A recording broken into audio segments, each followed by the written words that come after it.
Jemele Hill is with us. We are forming the cabinet, trying to form the cabinet, whether it's Jesse Ventura or Aaron Rodgers for a new presidential run, better than the options that we're given, Jemele. And I want to laugh at this, but I also I don't want to be too flippant about. I mean, is it all jokes, or is there stuff here that I should fear, just generally fear? Well, here's the thing. The reason why you feel uncomfortable laughing is because you're looking at what our political world looks like right now.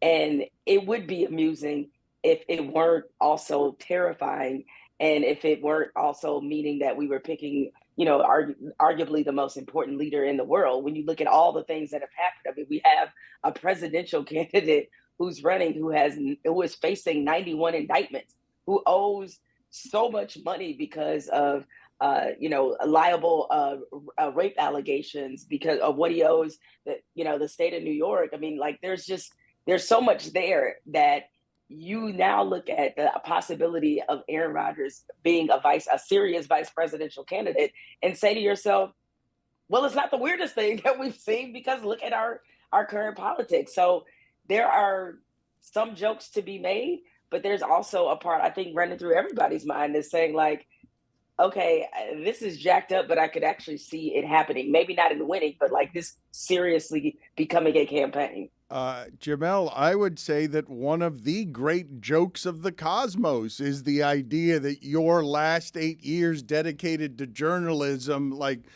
blew off sideways because you said the tamest of things that now has been like mushroom. That is mushroom clouded into, like, I just said this one little thing of, like, this is white supremacy here, and now it's mushroomed into 91 felonies and like.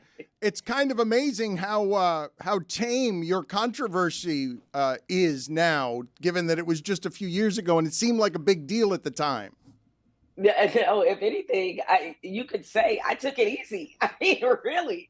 I mean, calling him a white supremacist is the least of the troubling things that we have come to later discover about Donald Trump. But unfortunately, the unfortunate part of his presidency, and there are many unfortunate parts, but one of them is that now I think a lot of people feel like they can do the job, that they deserve to be in political office because he won. And because now he's considered he's obviously the GOP frontrunner. If you're Aaron Rodgers, regardless of the numerous idiotic things that you've said, why would you think you don't have a chance at this? Our political cycle literally proves you have a great shot at perhaps becoming the vice president, simply because of your name, simply because he has a legion of people who do not mind his. So here you go. Congratulations, Aaron Rodgers. Jemele explaining her controversy now is like me trying to explain why 2007 NBA AllStar game was so crazy, because people were smoking weed out in public. It's like you say it and people are like, and? No, you don't get it. Back then, that was crazy. Now it's like, yeah, so you just another day. Or just the idea in general, I mean, of sports being in Vegas, right? Like, major, legitimate sports happening, not boxing, not what we normally see.